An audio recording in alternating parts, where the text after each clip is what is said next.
All right, welcome back to the Nexus Gaming Series. We're going to have our second series coming in. We're going to have Team Skorpious versus Hogs of the Storm here in Fear.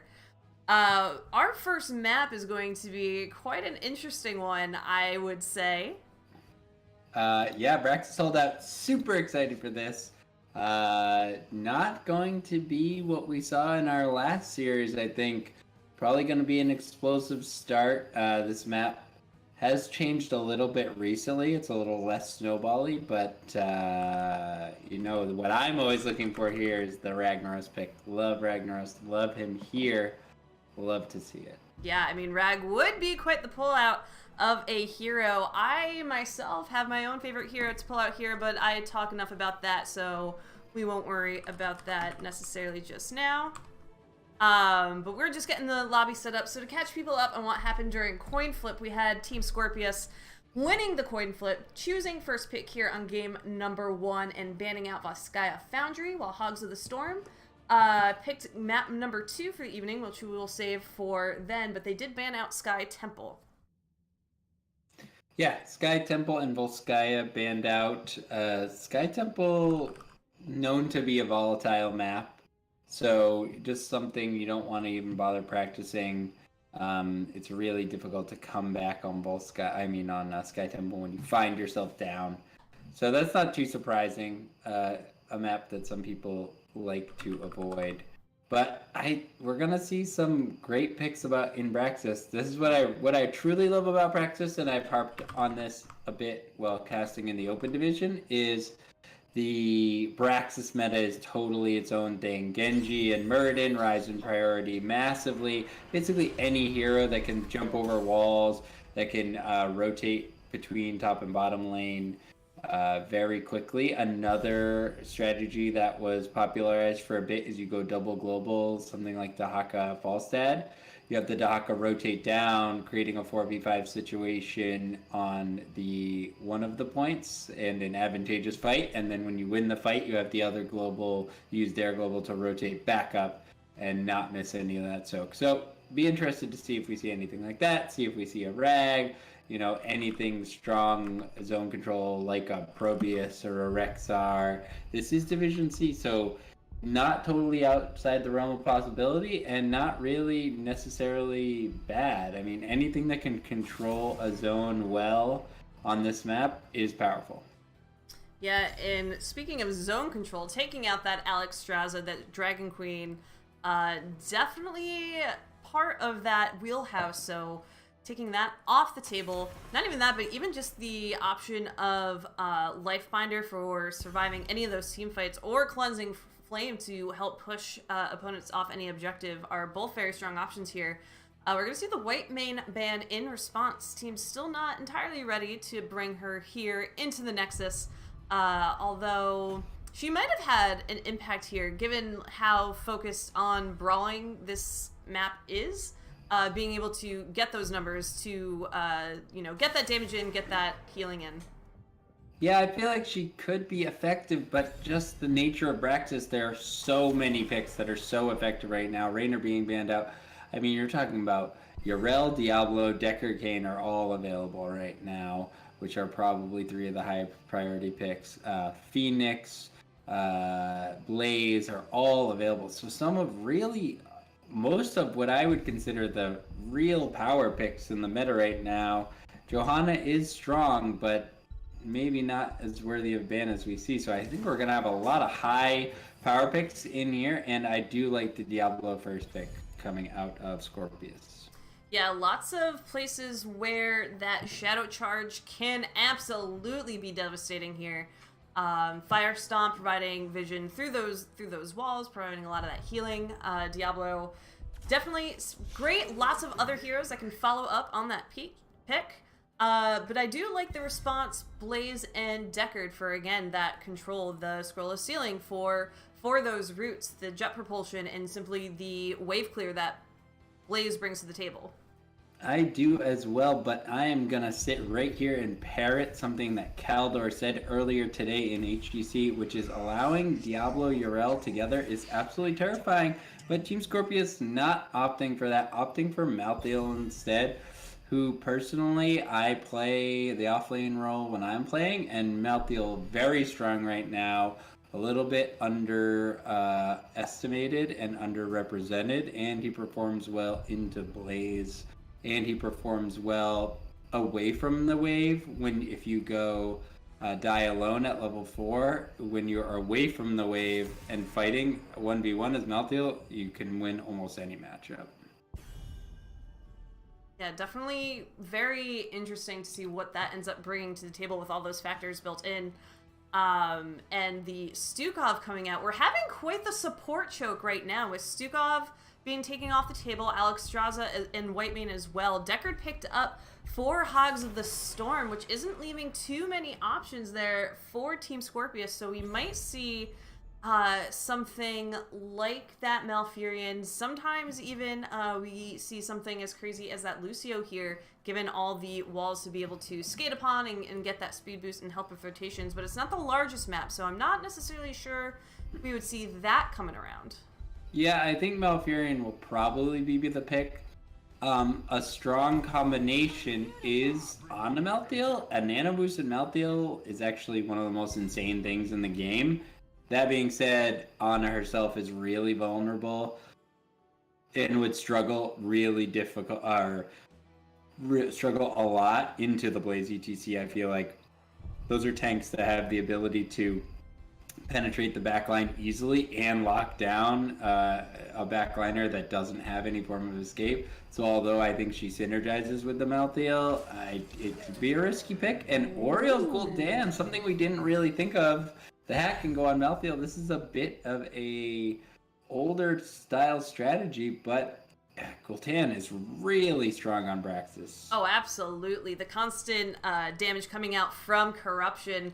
I'm a little bit worried about the solo... Well, I guess Malthael being more of a melee hero as well, but that frontline doesn't rip-roar confidence into me, especially with that ETC pick.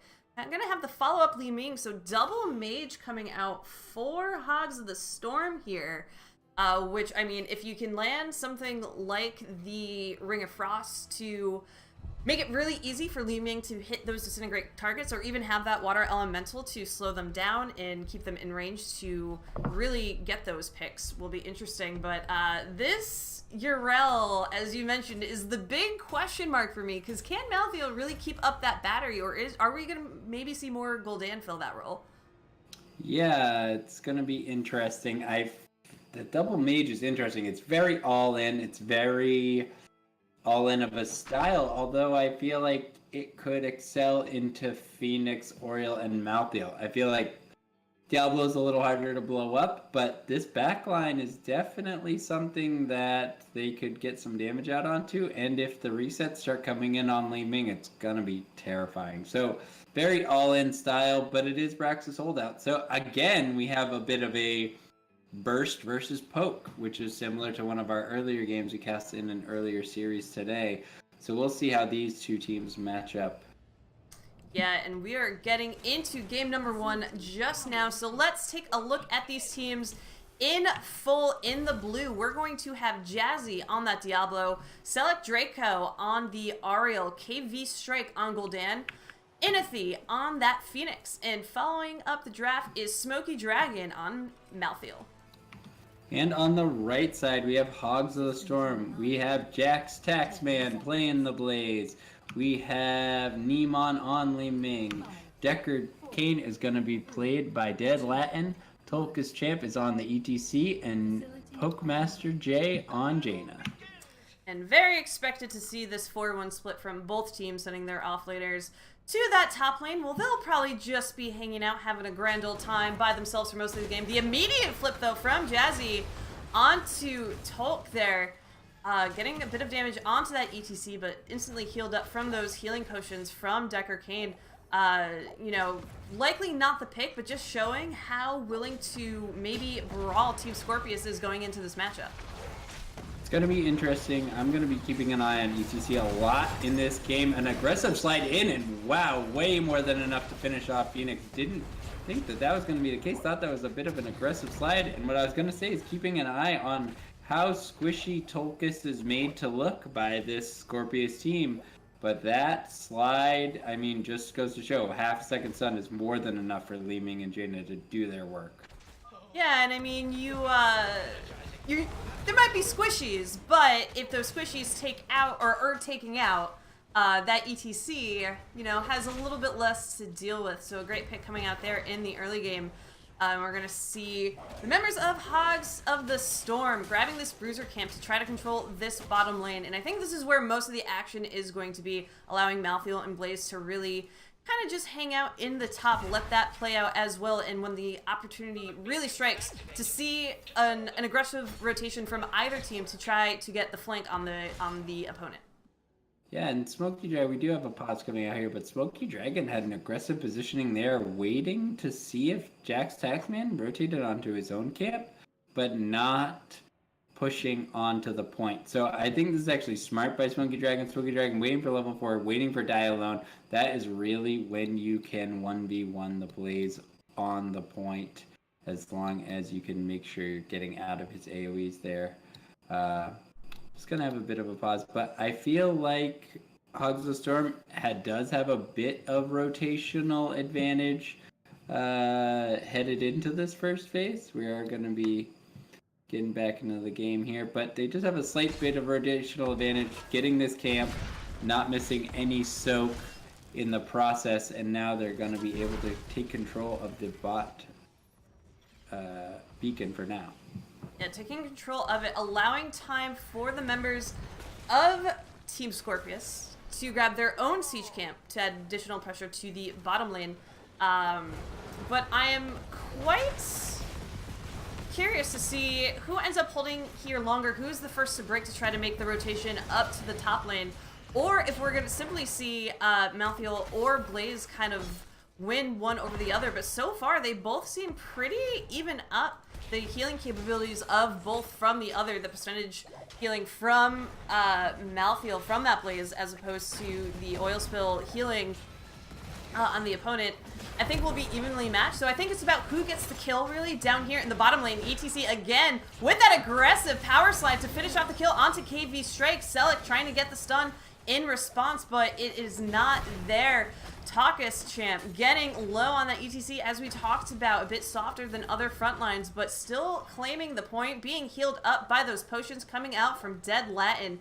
Gives them the kill and gives them an opportunity to clear out this wave that's been pushed in by their opponents just a bit here. The problem with that is Smoky Dragon is now level 4, he's got Die Alone, and the dynamic of this top lane is completely changed. Jack Taxman will basically never be able to take this point without a rotation. If he attempts to go on Smoky Dragon 1v1 with Die Alone up, it's going to be difficult. I mean, maybe if he hits a proper jet propulsion into getting the Malthael stuck in a burning oil, he might be able to go even. But watch, Jack Taxman is going to move in here, and Smoky Dragon is just able to repel him. So no matter how much work they get done with ETC bottom, they're not going to be able to take the beacon quite yet. And I think that Skorpious is playing into that. Jazzy being careful, not really looking for too many aggressive plays onto Jaina and Li Ming on the back. A bit of a flip onto ETC, but again, this is going to play out passively for a while. And Malthael's rotated to a camp. Phoenix is filling in, but it's looking like this is just going to be the slow game. Yeah, and I mean, the slower this goes out, the more powerful that first wave of Zerg will be. So in terms of Team Skorpious, they are absolutely okay for letting this go into the later parts of this game before really getting any of that beacon process. But here in the bottom, still being pushed back, and really up until I feel like a kill or two really solidify a team to capture both beacons. We're going to be seeing a lot of the same song and dance here. Jazzy going in onto Neemon, but the power slide and the bump coming out from ETC. Neemon ends up going down on the other side of the team. And Team Skorpious, that's the opportunity they needed to get control of that beacon finally. And with Malthael not having anything to worry about in top, these are going to be very few easy percentages gained for that Zerg wave. Yeah, like I said, Malthael really dominant as far as controlling a point. Offlane is such an interesting role because winning the lane and winning the point are two completely different things. Now that Jazzy is stacked up on souls, bot lane control and pressure has gone over to Team Skorpious, and now it's looking like they're going to at least get 90% of a wave, even if they don't get the full 100% to 0, which I'm thinking it's going to be the case. Smoky Dragon and Jack Taxman trying to make something happen, but he cannot commit to this engagement. Smoky Dragon will be able to kill him with that die alone. I cannot harp on about how good Malthael is enough. Jazzy getting a nice flip onto Tokus Champ, but the power slide saved to escape. Tokus Champ playing this ETC extremely well, understanding the limits of the power slide and positioning on the cow.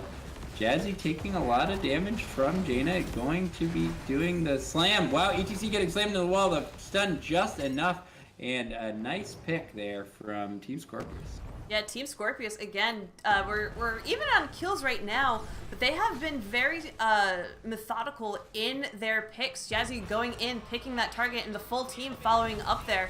And so far, the heals don't seem to be too much of a problem coming out from that Ariel that we talked about.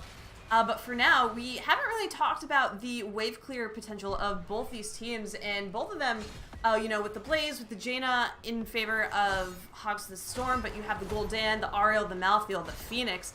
I would imagine this wave to be cleared out pretty quickly, but instead they are committing all members to the top. Tokus Champ going in, trying to disrupt some of that push, but ends up getting a bit low, but the potions are coming out from Dead Latin, keeping that cow alive for the time being. And we've had most of the Zerg wave already taken out from Team Skorpious here. They only have 2 Guardians remaining, and the Blizzard damage coming out from Jaina is enough to mostly clear this up. Yeah, and the slow poke is really working. Wow, an aggressive blink in from Inity, but he might be caught too far out. Tokus Champ is on the other side. The heal's coming out. Tokus Champ now finding himself in a bit of trouble, getting flipped over by Diablo, looking like there's going to be a trade last minute. Oh, the potions just barely maintaining. And the counter pick, while souls are completed on Jazzy. So, experience looking even. Both teams gonna hit level 10 around the same time. Those waves mostly negated by both teams. Basically nothing lost on bottom, and only a full wall lost on the top lane. So, it's gonna be fairly even moving into level 10. And looking at level 10, I'm not really sure who has the stronger play here. Both teams have extremely strong options available for their heroics, but I would have to say a little bit of an advantage goes over to Hogs of the Storm, just because their tools that they're gaining at level 10 play way more into that burst style. Ring of Frost, Stay a While, and Listen Disintegrate, and Mosh Pit are going to be very integral to them just winning a team fight without allowing their opponent to really do anything. Yeah, absolutely. And I think for Team Skorpious, it's about knowing what those heroics are, maybe trying to bait them out of their opponents, or simply, you know, do their best to weather the storm if they do get used, and then try to follow up immediately. I was going to say the combination of Lightning, Breath, and Purification Salva, but we're seeing neither of those. We're seeing Apocalypse and Planet Cracker, known for that excellent wave clear of those Zerg waves here on Brax's holdout. So a bit of a switch out from the norm of that combination. And the Mosh Pit coming out from Tokus, and as we talked about, the Ring of Frost immediately following up, and that is 1-2 down from Team Skorpious, make it a third. They have not lost anyone inside of Hogs of the Storm just yet. That was such a money play coming out from that team. That was so money, and as it's happening, I'm looking on the side of Skorpious and going, yeah, Mosh is good, but you have so many tools on the opposite side. You got APOC, you got Horrify. Tokus Champ goes for the aggressive slide, hits 3 members, misses Diablo. In my mind, I go, dude, you missed Diablo. Here comes the APOC. In the time it took for the cast of the APOC to the detonation of the APOC, Jaina and Li Ming completely erased Team Skorpious and made the play. So the nature of this double mage team, everyone is always saying to you in Hero League, don't pick double mage. Well, I mean, probably not in Hero League. I'm going to go ahead and say don't pick it in Hero League. But when you're coordinated and you have intention, a lot of competitive play is about what you intend to do, picking heroes with a specific idea in mind. And here it's just blow them up make sure Phoenix gets deleted. Oh, big power slide coming in. Diablo's gonna be caught there, but he has full souls to stay a while and listen. He's gonna be locking down all 5 members. Malthael falls early, and now Oriel forced to use Crystal Aegis. The ring follow-up not gonna hit any members, but that's not gonna matter. Defensive slide out, Oriel falls, Jazzy having to back up, and this boss is gonna push down the top 4. Really well executed by Hogs of the Storm. Honestly, in a composition that I didn't have much hope for. I gotta give it to Dead Latin, though, for how well they've been able to keep the team alive in those scenarios, because I was pretty sure, I thought when the Fear came out, when Horrify was landed, that ETC was going to be melted and then allow the members of Team Skorpious to turn that around into a couple more kills, because some of those members were near death there in that scenario, but keeping the ETC alive, keeping everyone tapped up in the process, great kudos to great support play, I gotta say. Yeah, absolutely. And the follow-ups on all of the Scroll of Ceilings have been dead on point. Following up the power slide just like that right there. Crystal Aegis going out on Diablo. Jazzy should be able to walk away. That is a full souls. Neemon being aggressive, getting the souls. Diablo will resurrect, but that is not the problem. Another offensive slide. Neemon with the Leeming resets. And Pokemaster J just sitting back on like, alright, dude, you kill everybody, I guess. I'll just wave clear. Right, in a scenario we were like, you know, I'm Jaina and I'm known for doing a lot of damage, but compared to that Leeming, you know, I'm just going to be the wave clear here in the bottom and not really participate. Just shows how well Neemon is really playing on that hero here in this game. And I feel like every single Disintegrate has had resets for it. So excellent play coming out. The aggressive power slide onto Jazzy, trying to secure the kill on this much squishier Diablo. The Disintegrate coming out to secure it as well. And the past couple kills have just been coming in at a steady pace here for Hogs of the Storm. Yeah, so difficult to deal with that. You get the initial tick of the blizzard dropped on the Diablo when he is overextended, then the power slide follow-up ensuring the second tick hits, and then the scroll of ceiling follow-up as he runs away. And it's just the continuous lockdown from this team is so hard to deal with. And we're seeing Neemon going in onto this Malthael. Disintegrate comes out, not enough to secure the kill there, but at the very least keeping Jack Sticks alive in the top, helping keep control of that beacon as well. And so 4 members here for Team Skorpious, trying to make something happen, trying to stall this out a little bit more as to not give 100-0 to their opponents, even though the same thing had happened to them on the flip side earlier in this game. And Takas acting like they've got the mosh potential there, but Li Ming falling. Wow, Smokey barely pulling that one off. If you look up there, Blaze is rotating in, but Malthael does manage to get out. Jazzy just keeps not being able to get a good slam onto either Jaina or Leeming. It's just too difficult right now. And I feel, honestly, like the Planet Cracker at this point, Planet Cracker and the Apocalypse aren't netting them the value. I won't say they're the wrong picks, because they are good abilities and they can be utilized properly, I think, in this composition. But I think Salvo and Fire Breath would have just been a little bit easier to get value out of, especially when Jaina has to move so far forward to do damage herself. Nice sidesteps by all of Team Skorpious there. Now Jazzy's trying to see if he can find anything. I'd love to see him get Jaina through the wall there if they had vision. But now with Leeming rotating back in, Neemon looking for a flank.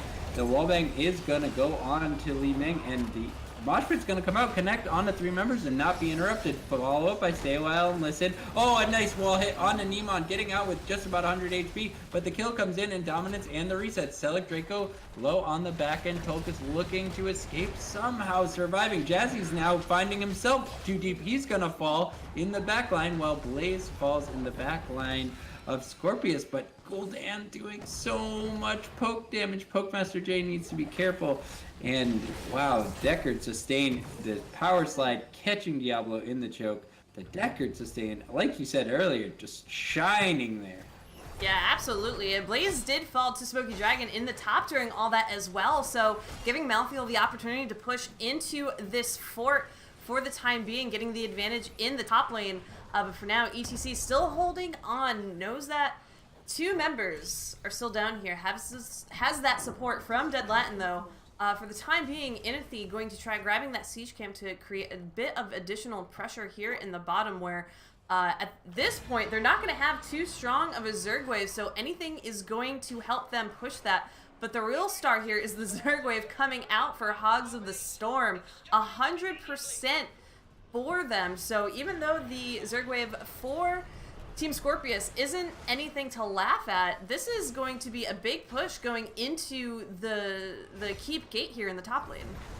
Big push. Planet Cracker will be available in 5 seconds. Big offensive power slide coming out of Toka. Smokey caught a bit far forward, but a nice Crystal Aegis coming out on the back end. 2-man hit in the Ring of Frost. Oriel and Malthael are going to fall together. The Angels dying once again. Jazzy going to sacrifice their own life, and that was not Souls. We have 3 members down for 35 seconds, and although this wave is mostly cleared, this is bad for Team Skorpious. It looks like Hogs of the Storm is definitely going to try to force the issue on this keep, and they got to make sure they don't give up Gul'dan or Phoenix right here. Yeah, the thing that I just hope Hogs of the Storm doesn't do is try to push this advantage too over. They should very easily get this keep, and I'd like to see them immediately retreat. Blaze has been able to clear that bottom Zerg wave. They perhaps have an opportunity to grab this siege camp, but with all members up, it might be dangerous to try to grab the camp of the opponent. So for the time being, while these Zergs kind of have to stall out for a bit, they instead go immediately to the boss that is available and start to race on this, which they have the damage, they have the front line for it, so this boss is simply going to melt. The rotation from Smoky Dragon a bit too late to really catch wind of that. And so this boss barreling toward bottom. Catapults will soon be going to the top for Hogs of the Storm. So this is a tough situation for Team Skorpious to be in.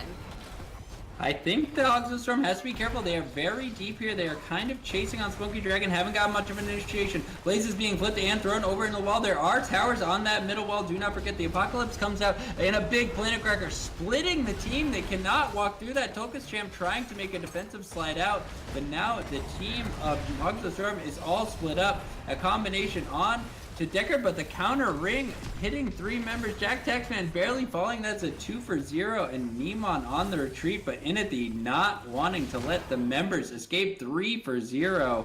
They have lost the keep, and that did not close enough of the experience gap. So what Skorpious can make happen with that, not sure, but impressive showing in that fight there. Yeah, absolutely. At the same time, that boss still has been pushing in the bottom, taking out that fort. Smoky Dragon doing their best to try to clear that out by themselves, but that's currently applying pressure to that keep gate, which is not ideal for the members of Team Skorpious. But they were able to get, again, additional camp pressure in Inathy.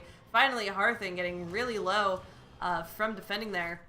But as we see, catapults going to the core of Team Skorpious, and this is something they're going to have to babysit for the rest of this game, making sure that this lane doesn't get pushed out too heavily in their opponent's favor. This is the lane where their Zerg wave will push, but that makes trying to keep that keep alive in bottom even more important than it usually is.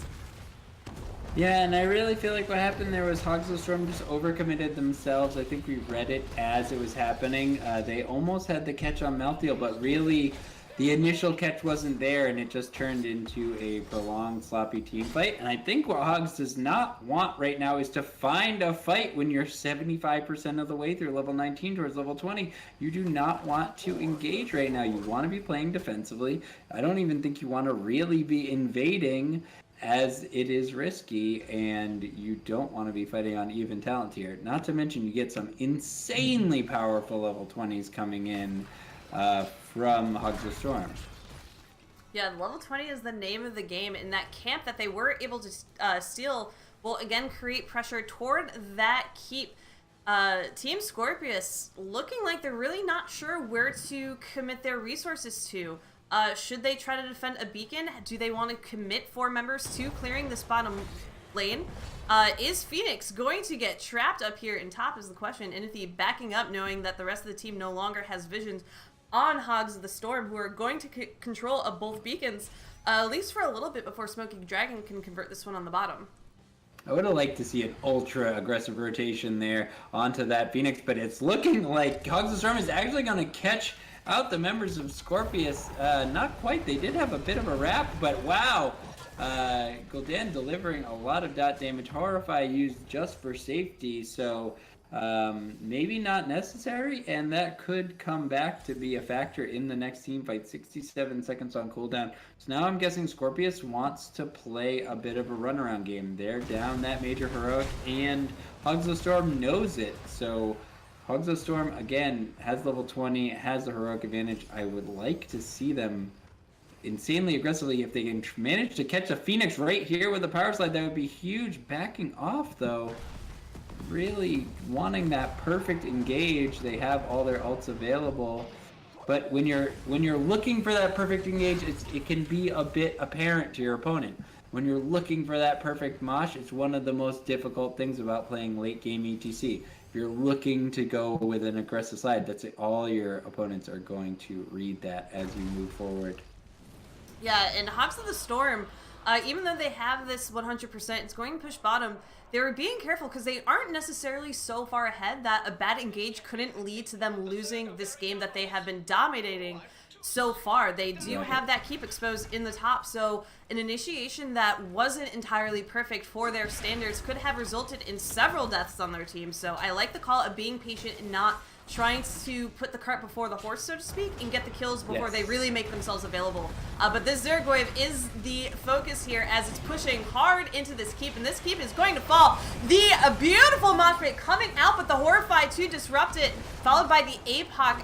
Malthael ended up falling there in that engagement. The bunker providing a bit of shelter for the members of Hogs of the Storm. Talkus Champ going in again onto Inithy. Jazzy trying to get the stun onto Dead Latin. The potions are there, though, to keep it alive. The Ring of Frost is used to keep Gul'dan down and follows up with the kill. Jazzy ends up getting the Crystal Aegis and should eventually fall. Malthael ends up falling here.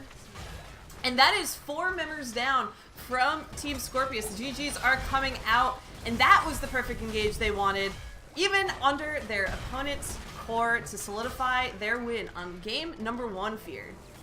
Yeah, extremely well executed. And this goes back to the point we've discussed many times tonight. Sort of seems to be the theme of the night. Not to necessarily say that burst composition is a counter to a sustained composition, but the thing you need to be careful about when drafting a sustained composition is safe play. You need to emphasize safe play all the time, because 1-2 small mistakes, especially into these teams that are designed to really exploit your mistakes, they pile up, and it can be really hard to work your way back, and it can be hard to come back when you're in a sustained position. When you're in a burst sort of style composition, you really only have one choice. Just try to get that kill even when you're down, and sometimes it is possible, although difficult. But again, even something that seems like a non-optimal composition coming out of Hogs of the Storm was absolutely dominant in their execution. They exploited every small mistake of Skorpious, and despite making even a couple small mistakes with the overcommitment bottom late game, they still managed to have enough of an advantage from before in the game that they just were able to easily close it out with really no threat of losing. Yeah, for sure. And when the game summary was up, the 21 kills to 7 for that double mage composition for Hogs of the Storm, just showing how coordinated you can make that, as you were referring to. So I'm very curious to see if we see something similar coming out in game number 2. But the threat, I think, of double mage 2 times in a row might be easy to capitalize on. So probably not as likely, but showing that Hogs of the Storm not afraid to run things that are maybe considered non-traditional here. I like that too, because I'm not sure, was it Hogs that picked Braxis for game 1? It was, yeah. It was. So I like that because you can play game 1, use sort of a strategy that you know won't be used on any of the other maps, and then win or lose, you leave your opponent sort of guessing for game 2. Game 2 is going to be on Cursed Hollow. I don't expect to see the double mage again. Maybe a Li Ming probably could be a possibility. The ETC looked very good, even into the Diablo, which should excel against it. So, yeah, similar picks, but not quite the same. Maybe a little more focus on boss and global control. We'll see. Yeah, I think, as you mentioned, the reprise of Li Ming possible going into game number 2, which will be actually on Cursed Hollow. It's more about that beautiful, grouping of heroics and that overlap that we talked about was just so strong that I'm not necessarily sure there are other compositions that would have the same amount of impact in that scenario. But we do sometimes see the double reset with the Genji and the Li Ming, so perhaps that might be a switch up onto the draft that might lend itself well a bit more to a map of this size, with Genji having the tools to kind of rotate a bit faster with the Swift Strike and things of that nature. Which, I mean, when you're comparing map sizes, how you approach Braxis and how you approach Cursed Hollow are two very different things.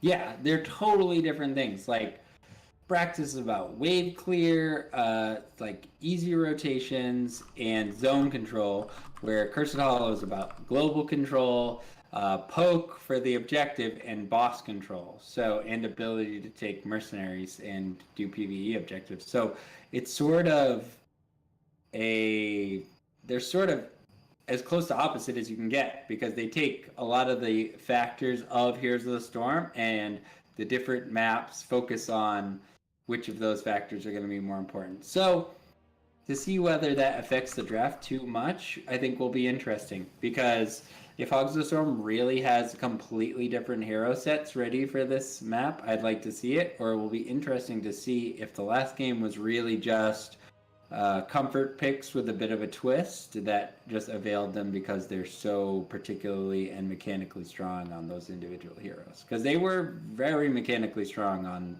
the JNet. They all 5 played strong mechanically, I feel like, is what really brought them home in game 1. Yeah, absolutely. And what I'm kind of personally looking forward to is, again, that brawl potential that Cursed Hollow brings, much like Braxis Holdout. There are some maps where you can kind of dance around depending on what the objective is, not necessarily full-on team fight. In Cursed Hollow, you can opt not to capitalize on those tributes, or you can say, we all 5-man are getting into this right now, and so it leads for a lot of very interesting brawls, I say, throughout the game. Yeah, I'm very excited to see what these teams have prepared for Cursed Hollow, so yeah, let's get right into it. Yeah, getting right into it. You talked about the boss race too, so wouldn't be surprised to see a potential ban or pickup of Hanzo.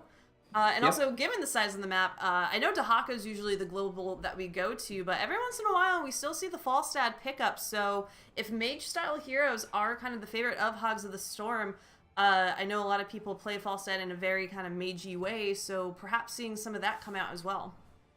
Yeah, Falstad really is ridiculously good on this map. The ability to gust out of that boss pit. You can gust from behind the boss pit. The global control.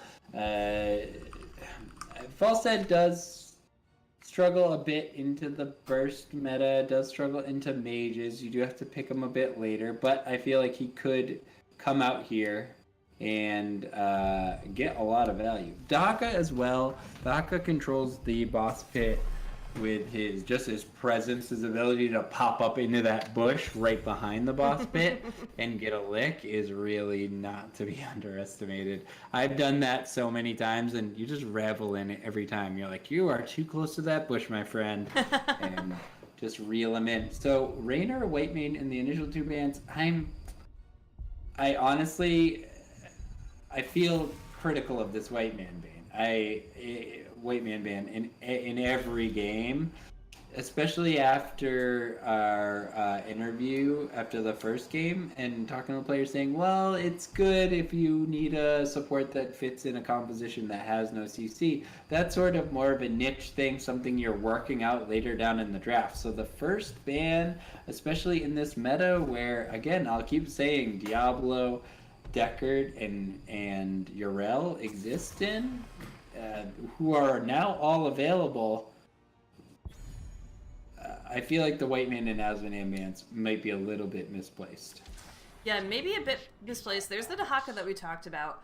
With Asmodeus, at the very least, what could be considered on a map like Cursed Hollow is that split push potential with those minions that he's able to spawn in a different lane, and the difficulty in response to it. If you don't have something like a global, or if you're not willing to simply have someone have to babysit the lane with those minions in it. The Dugs from the Globe can also poke really hard onto those tributes, as well as those scrolls in that cube from Deckard Cain and Murden being able to leap right in, stormbolt someone right in the face, and have that lockdown is a great first 1-2 for Team Skorpious. Yeah, I really like that rotation. They both offer a good mix of what this map needs. Like we talked about, boss control, ability to rotate, lockdown, and poke on the point. Both of those heroes provide a lot of it, while also giving absolutely nothing away about your composition.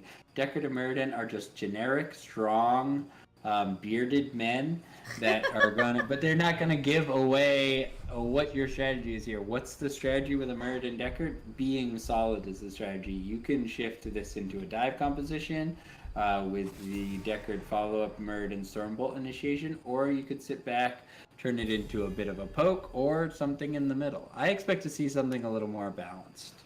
See, now I'm trying to think of what is a composition with all bearded men. Because you can have Karazim for your support. Karazim. Who do we have in terms of damage dealers? We have Gul'dan. We do have Gul'dan. So who's that one follow-up? And we can have a very bearded team, which might be, I believe, the new meta, now that we've kind of uncovered it here in NGS. Yeah, I'm looking on Heroes Fire. We have Zool. Tyrael could possibly have a beard under there. Nobody really does. Varian would stand. If Varian had a beard, he would be very sexy. I just got to point that out. And also Medivh. So there's a lot of possibilities. It's not just like it's not a niche meta. There's a lot of variety. And speaking of bearded handsome guys, Hanzo and Cassia coming out. So a bit of an all-arounder, and I feel like Cursed Hollow spawns all-around compositions, what people like to call standard, but I feel like the most effective thing in Cursed Hollow is just crafting a balanced composition. You saw on the Braxis game, Hogs of Storm was able to exploit a really Probius, so exploit a really balanced composition, or an imbalanced composition, leaning towards the double mage play. But we have a Probius, Ana, both very vulnerable heroes coming out on the side of Hogs. I'm sorry, I didn't mean to gasp out loud, but it's finally happening. I have not ever gotten to cast a Probius game before, and I'm actually terrified for this Probius on Cursed Hollow specifically, because of the yeah, especially with the Thrall, especially with the movement speed and not having traditional mounts like other characters in the game. Making sure Probius is able to rotate in enough time to get to those tribute phases if they are in fact going to have Probius committed to that, or simply continue to split and kind of soak with that Dahaka. But then you have Dahaka with the global who can quickly kind of swap lanes however seated. So I am very nervous for that Probius, for my little pro boy. I am too. I mean, I think the Garrosh can create a good amount of area around him, and Dahaka as well. Ana, not exactly the support that I think is the safest pick. I mean, if Dead Latin is hitting all those darts, it's certainly going to be very effective. But geez, that is going to put a lot of pressure onto Neemon to watch his positioning. That being said, Probius can get a lot of value if they can get to those curses early, set up early. It will be difficult. If Thrall can get the backline penetration, Thrall will be able to get the kill, but just running in sort of into that Probius area as Thrall by yourself is a pretty scary notion too. So not going to write it off. And let's go ahead and get the introductions going.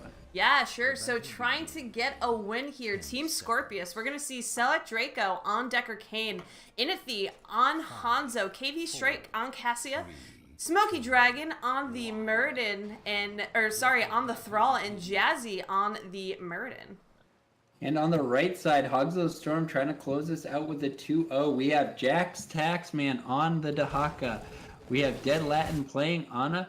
Tolkis is going to be on Garrosh this game. Pokemaster J poking away on the Phoenix. And of course, Neemon down in the bottom lane. The probe himself, the savior of Ire, Skorpious. Savior of Ire. Going into Warp Resonance at level 1. So really expecting Neemon to be part of those rotations, really defending those tributes, because that's a very easy way to be able to stack that quest, which once completed will give that Probius a bit more damage, so long as they're able to hit them. And honestly, pairing that, and this is looking way later into the game, but at level 20, when the new talent called Shoot 'em Up, that once you, or it's not new, it was reworked to once you hit those warps, that they split into another warp. So having that potential for Probius later in the game could be enough to get the win here for Hogs of the Storm. But right now, Taka's champ on that Garrosh taking a lot of damage in from Inathy with those arrows there. That Hanzo going to be quite the nuisance for the team throughout this game.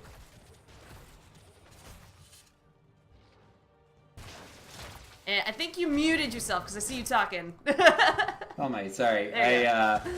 I just watching Tolkis and Ana in the mid lane, I reminded of when Ana first came out. I was playing a lot of Ana Garrosh. She really is so effective. Garrosh takes lots of damage, falls down low, gets a ton of armor, and the darts are able to sustain him so well. And because he doesn't have any movement abilities, like, he doesn't make himself difficult to hit with darts. It is really effective, and like I said, Garrosh creates a bit of area for both Probius and Ana that allow them to do their work.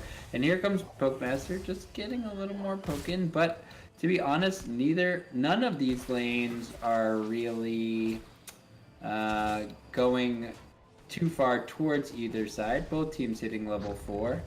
Jack Taxman able to create a bit of pressure top, and Probius holding his own extraordinarily well against Cassia.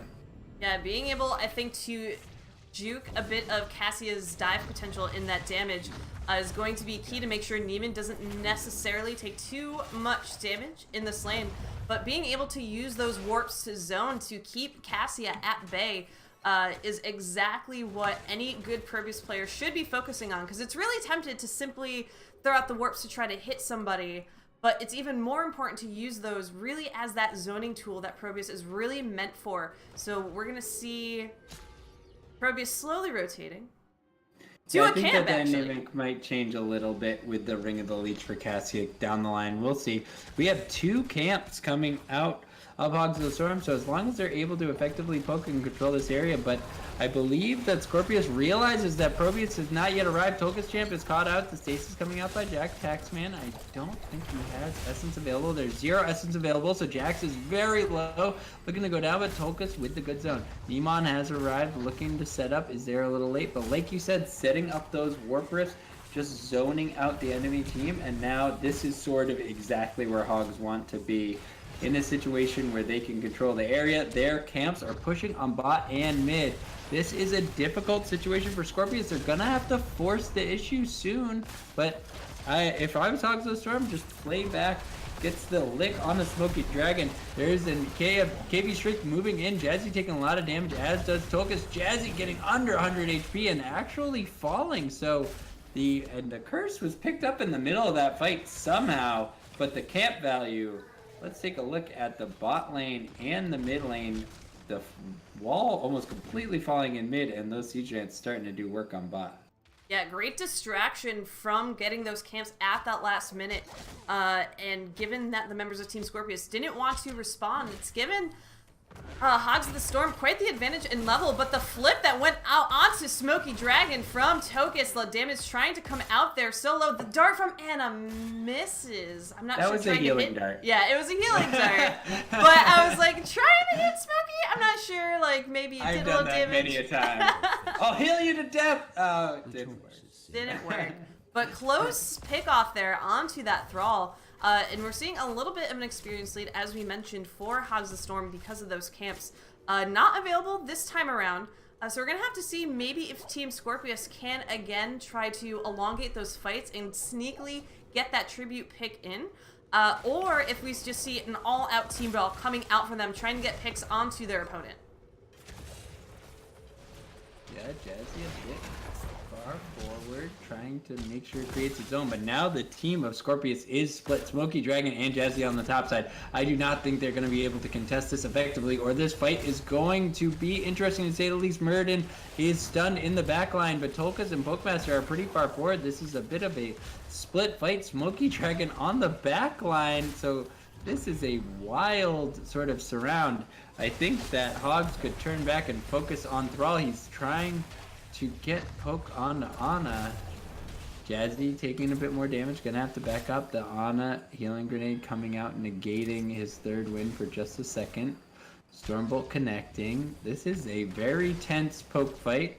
The Deckard Scroll not able to hit anything, and Dead Latin going to steal that away. Jack Taxman trying to get a lick onto Jazzy, but it might cost him his own life. He is completely out of mana.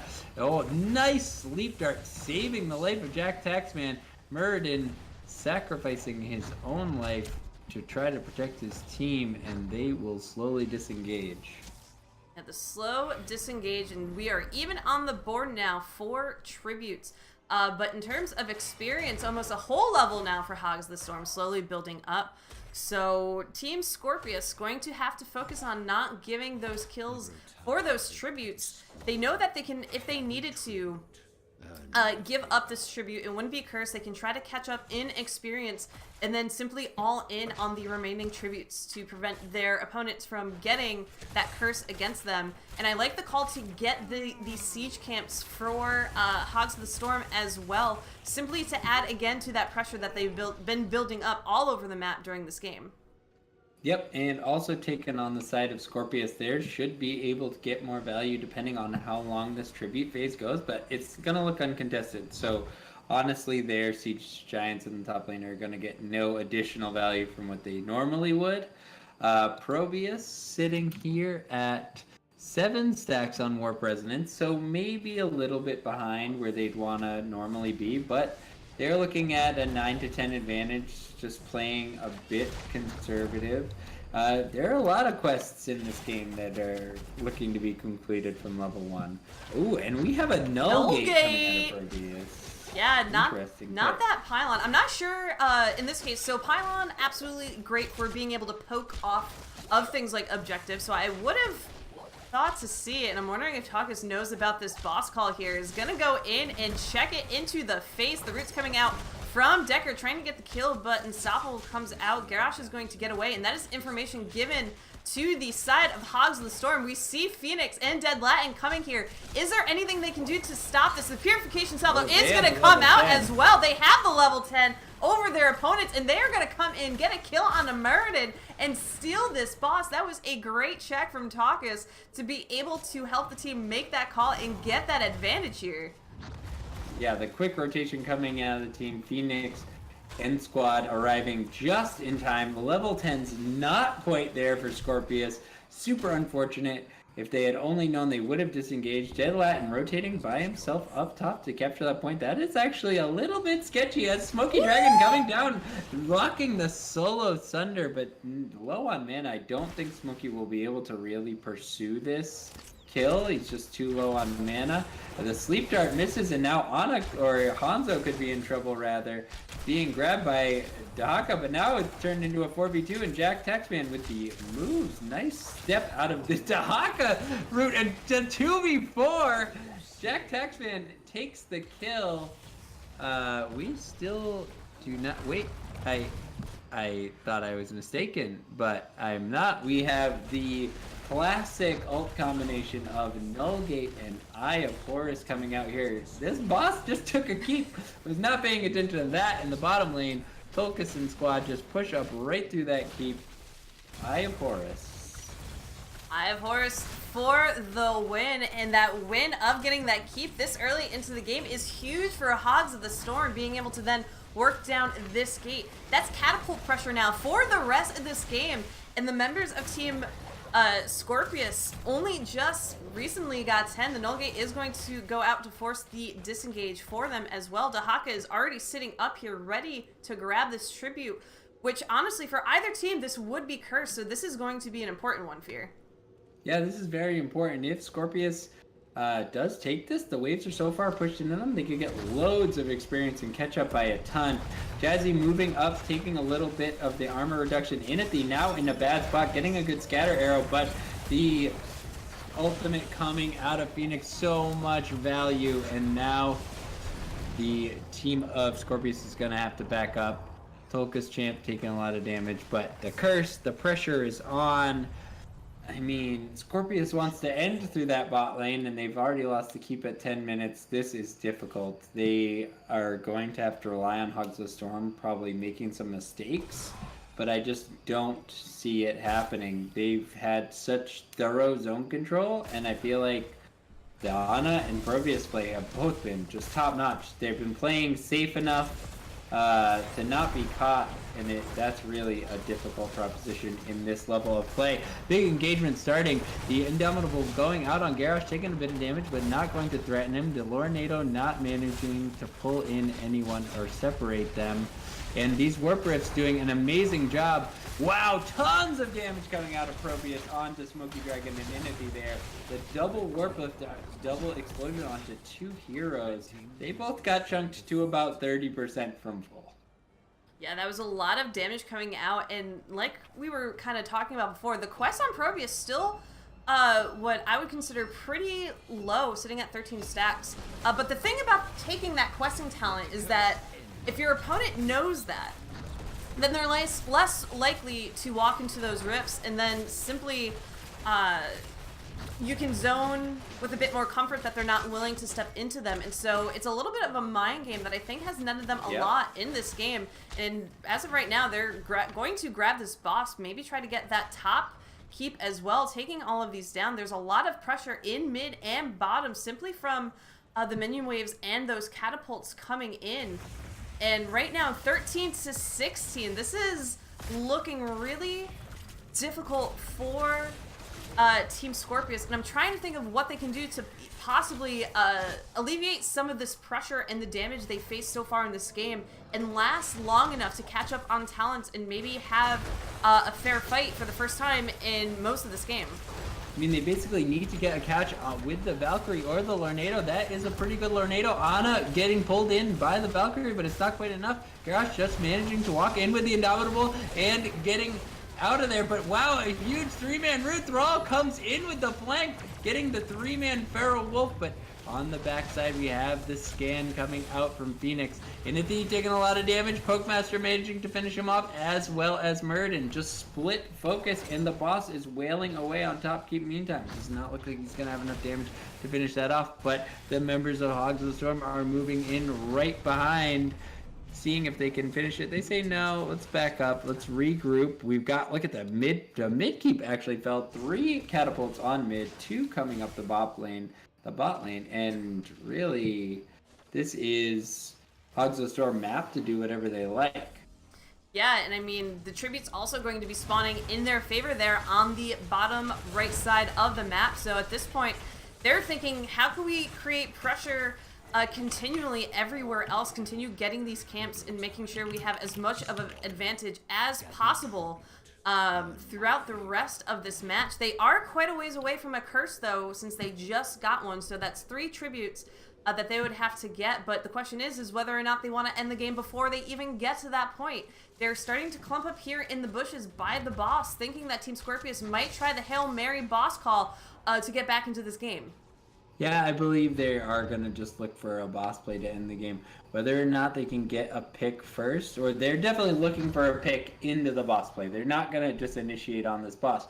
That being said, these are dangerous corridors. This is a really narrow corridor. If you could manage to get, especially Lornado here, Lornado, Sundering, and Valkyrie are all particularly strong in this poke. If there was ever a time that Skorpious maybe could find something, it might be right here. There is a lot of damage out on Hogs already. The boss is falling down to about half health. We're gonna find out. Tolka's taking a bit of damage. The honor grenade going out. Tolka's is falling down under 200 HP. 26 HP, but the dart comes out. The boss then finishes him off. Now the planetary scan. Jazzy is gonna take a bit of damage from that as is Loki Dragon. Now it's a 4v5 situation. Level 16 has been achieved for Skorpious. They're gonna move in. Jack Taxman trying to get the lick, but it's not quite enough. Now Jazzy moving in offensively. Nemon's out of position. The arrow comes following up into Anna. It's 165 health on it. He's too low. He's actually gonna survive that. It's wild. And it absolutely goes over 3-0 plus the boss. Check the bottom lane, Skorpious. Your catapults are coming for you. Yeah, Neiman trying to get out. Jazzy with the leap, but the body blocks coming out from Pokemaster to prevent it. Ends up taking down the Hanzo. The Phoenix is also going to fall there. And Cassia ended up going back to try to clear out this pressure, this catapult pressure, going onto that core. This boss still pushing in the bottom lane with 3 members down on the side of Hogs of the Storm. They're going to have to commit Jazzy and Select Draco to clear this out as soon as possible, which is also going to give Smokey the time to get that curse point. And Hanzo's the only one down thus far. The rest of the team grouping here in the bottom, trying to push along with the boss that they've already achieved here. And this might be, we talk about that one mistake that you might have, and I think that could have been the one mistake that cost Hogs of the Storm this game. This curse at this point in the game has a lot more damage than the bosses that we saw earlier. It's still pretty low, but we still have a lot of the curse, none of the damage coming out from the towers during this push.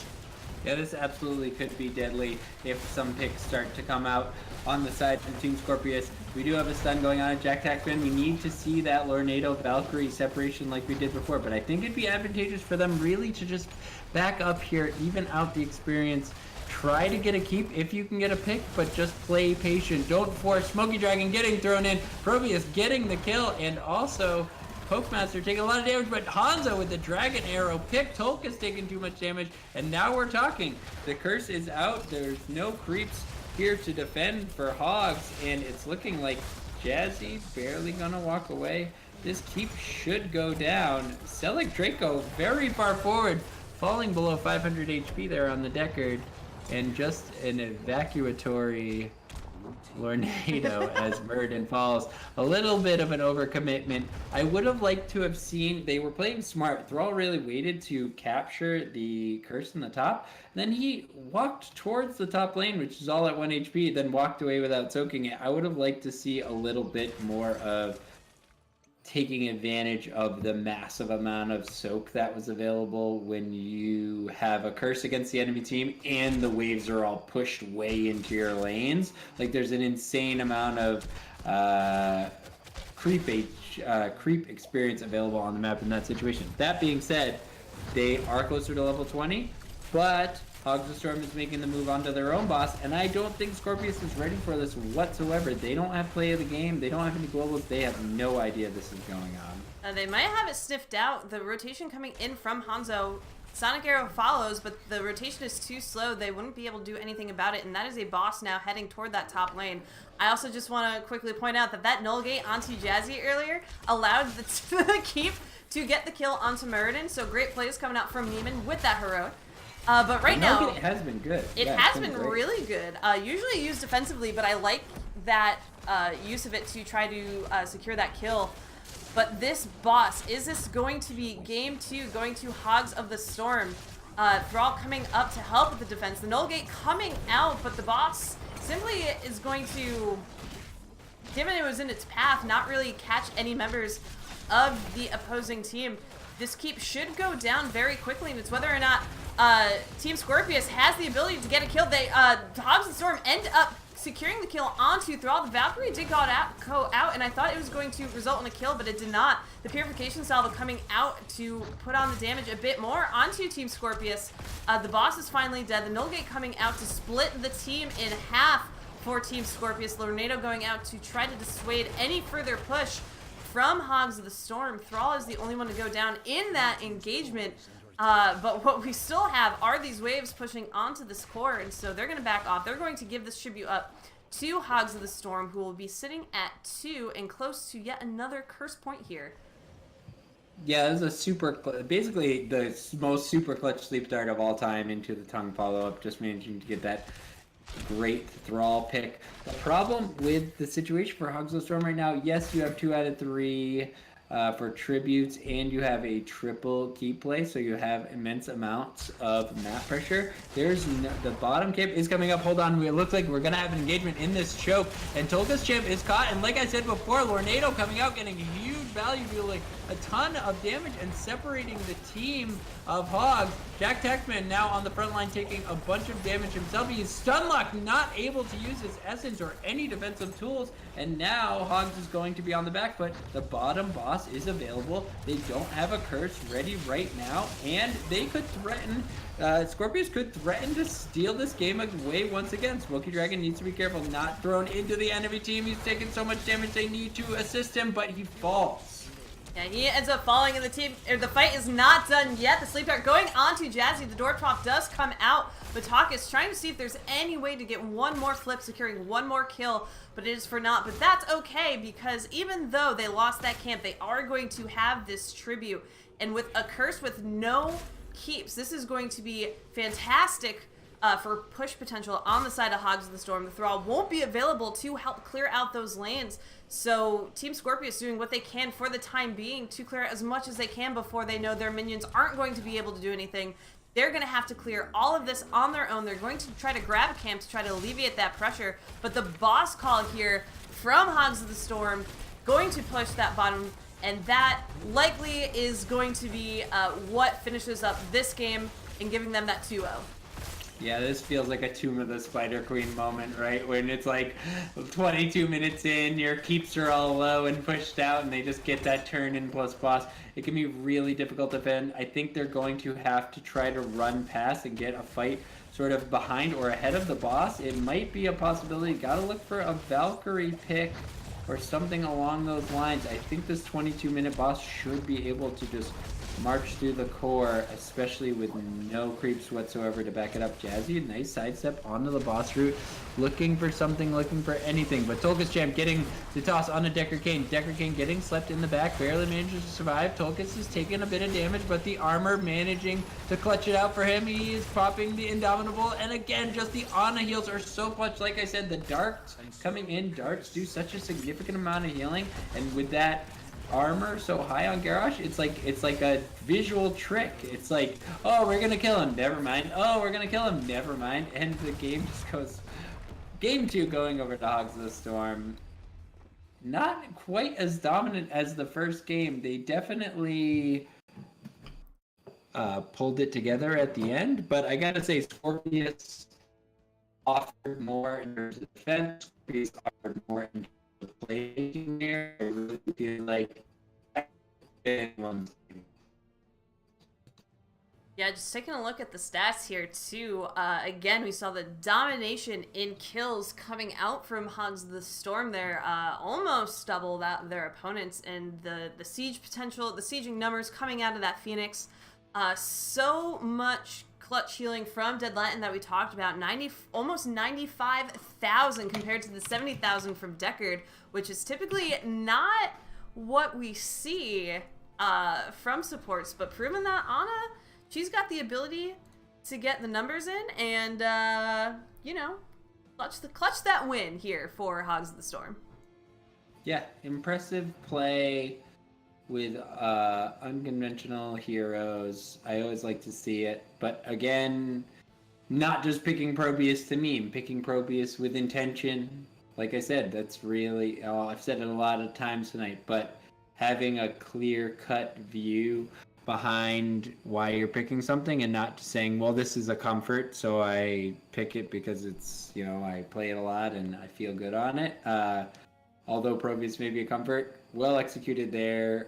All the talent picks felt conscious, and it worked. It definitely worked. Yeah, absolutely. Looks like we're going to be talking to Dead Latin from Hogs the Storm, so let's pop into the lobby and get their thoughts on that game. All right.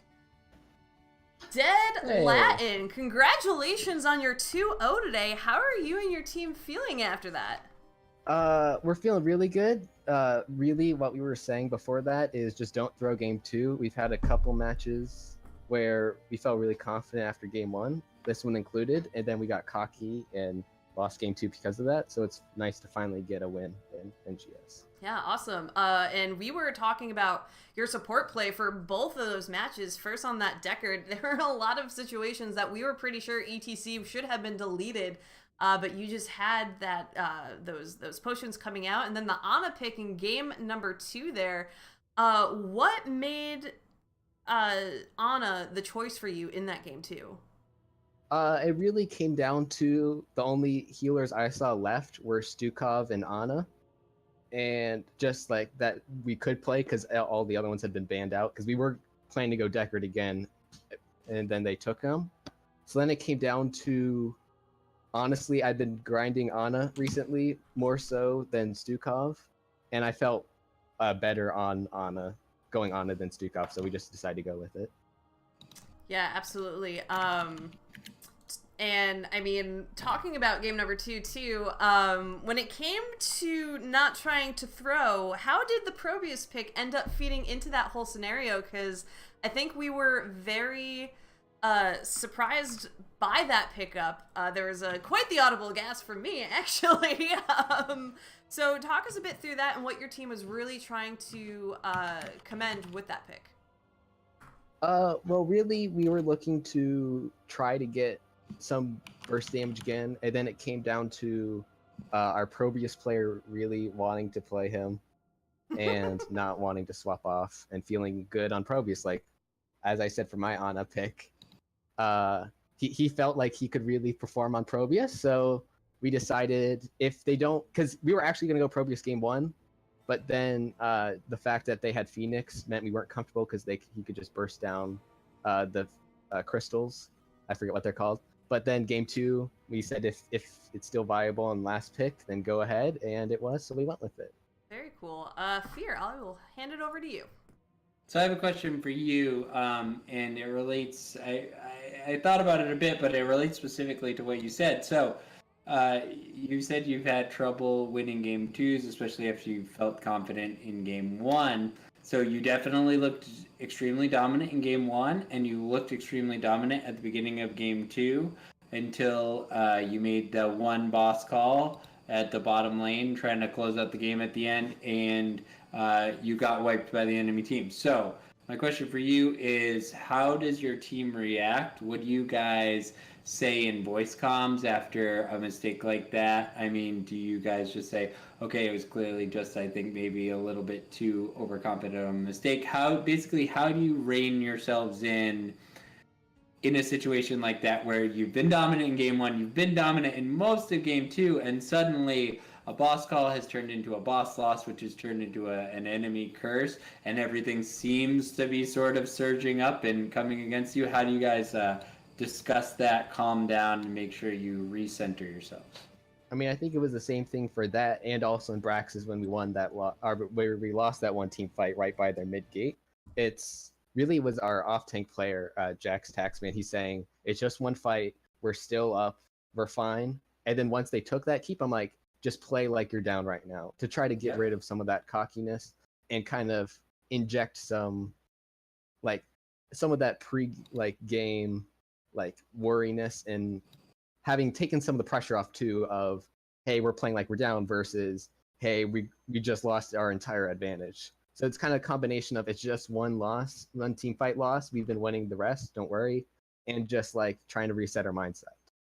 Yeah, I think that's I definitely think that is what you have to do. And I also wanted no more questions. I just wanted to compliment you on that super clutch sleep dart in the top lane that led to the Dahaka lick for the Thrall pick. I think it was after you guys had lost that initial boss fight, and it really sort of started turning the game back in your favor, showed that you just held it together, sort of executed methodically, and it showed.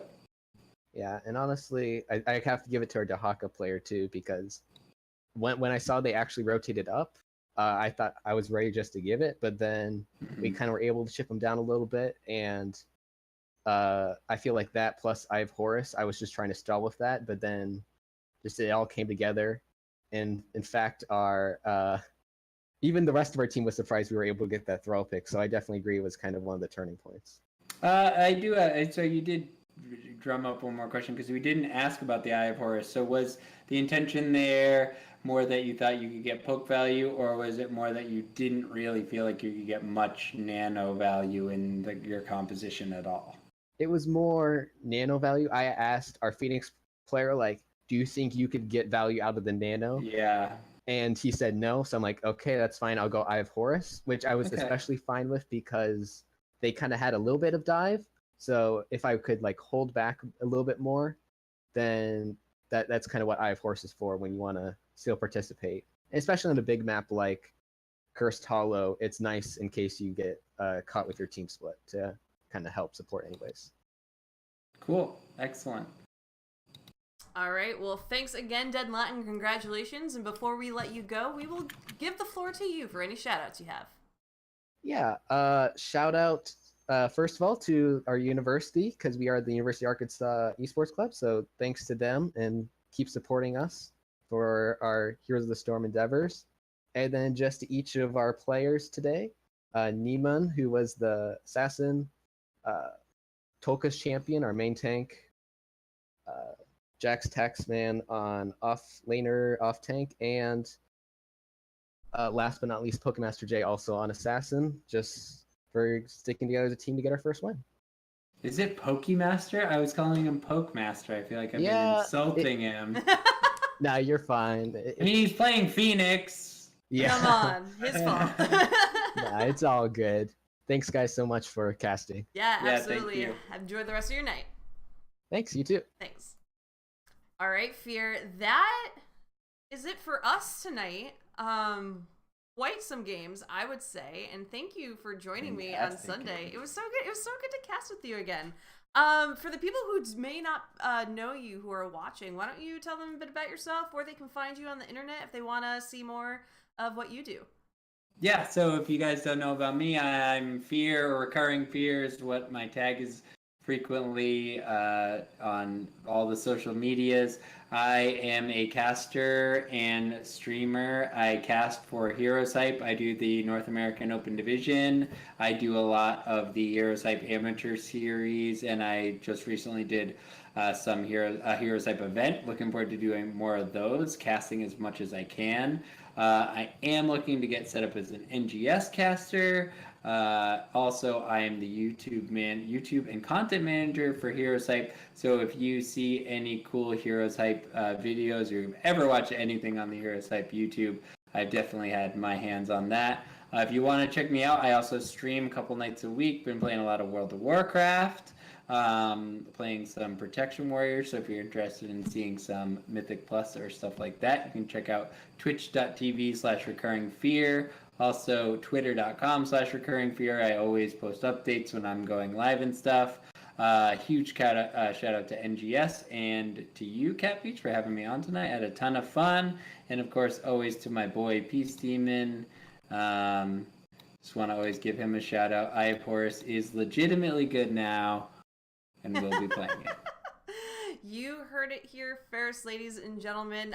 Thank you all for joining us. We're actually going to raid over, I believe, to Lakeview after this, so she's doing some Hero League climbing over on her diamond adventures. So let's go check out what she's doing tonight. And for us, that is also, we hope if you're in the United States, you enjoy this long weekend. And if you're not, well, I hope you enjoyed your weekend anyway. And we will see you next time. Thanks for watching.